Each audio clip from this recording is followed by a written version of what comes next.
The California gold rush was sparked by the discovery of gold nuggets in the Sacramento Valley in early 1848 and was arguably one of the most significant events to shape American history during the first half of the 19th century. While gold mining itself proved unprofitable for most diggers and mine owners, some people made large fortunes.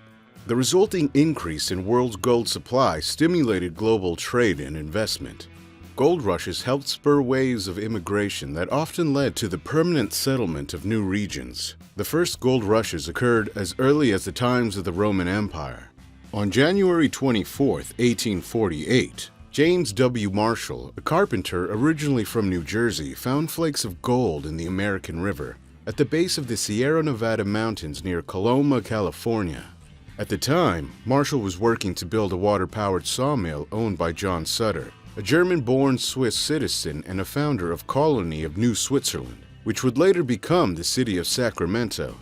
His discovery of trace flecks of the precious metal in the soil at the bottom of the American River sparked a massive migration of settlers and miners into California in search of gold. The gold rush, as it became known, transformed the landscape and population of California. As news spread of the discovery, thousands of prospective gold miners traveled by sea or overland to San Francisco and the surrounding area. By the end of 1849, the non-native population of the California territory was some 100,000 compared with the pre-1848 figure of less than 1,000. Even though Marshall and Sutter tried to keep news of the discovery under wraps, word got out, and by mid-March at least one newspaper was reporting that large quantities of gold were being turned up at Sutter's mill. As news spread of the fortunes being made in California, migrants arrived in covered wagons, clipper ships, and on horseback. Some 300,000 migrants, known as 49ers, staked claim to spots of land around the river, where they used pans to extract gold from silt deposits. Prospectors came from the eastern and southern United States, Asia, Latin America, Europe, and Australia. Improvements in steamship and railroad technology facilitated this migration. Though migration to California was fueled by gold-tinted visions of easy wealth and luxury, life as a 49er could be brutal. While a small number of prospectors did become rich, the reality was that gold panning rarely turned up anything of real value, and the work itself was backbreaking. The lack of housing, sanitation, and law enforcement in the mining camps and surrounding areas created a dangerous mix. To accommodate the needs of the 49ers, gold mining towns had sprung up all over the region, complete with shops, saloons, brothels, and other businesses seeking to make their own gold rush fortune. The overcrowded chaos of the mining camps and towns grew ever more lawless, including rampant banditry, gambling, prostitution, and violence. As competition flared over access to the gold fields, xenophobia and racial prejudice ran rampant. Chinese and Latin American workers were routinely subjected to violent attacks at the hands of white settlers and miners who adhered to an extremely narrow view of what it meant to be truly American.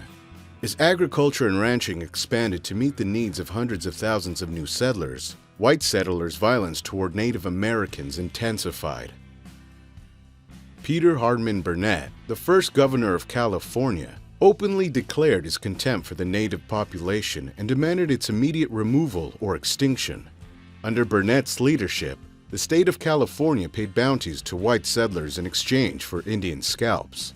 As a result, vigilante groups of miners, settlers, and loggers formed to track down and exterminate California's native population, which by 1890 had been almost completely decimated.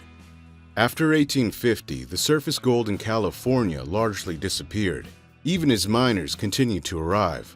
Mining had always been difficult and dangerous labor, and striking it rich required good luck as much as skill and hard work. Moreover, the average daily take for an independent miner working with his pick and shovel had by then sharply decreased from what it had been in 1848.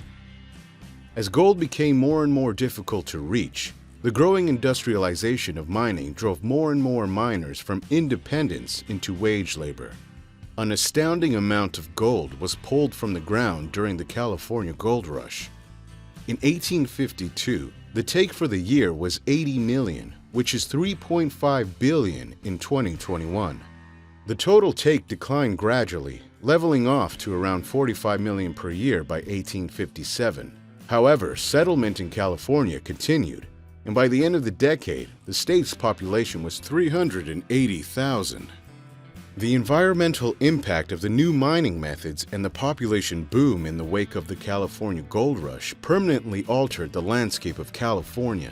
The technique of hydraulic mining, developed in 1853, brought enormous profits but destroyed much of the region's landscape.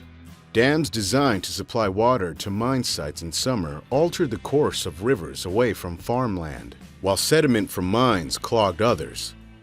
The logging industry was born from the need to construct extensive canals and feed boilers at mines, further consuming natural resources. A court ruling brought an end to hydraulic mining in 1884, and agriculture took over as the principal force behind the California economy. Though the gold rush had a transformative effect on California's landscape and population, it lasted for a surprisingly brief period, from 1848 to 1855. It did not take long for gold panning to turn up whatever gold remained in silt deposits, and as the extraction techniques required to mine for gold became increasingly complex, gold mining became big business. As the mining industry exploded, individual gold miners simply could not compete with the level of resources and technological sophistication of the major mining conglomerates. The total production of gold in California from then until now is estimated at 118 million ounces. If you enjoyed this video, consider subscribing to find out more interesting topics. And as always, thanks for watching.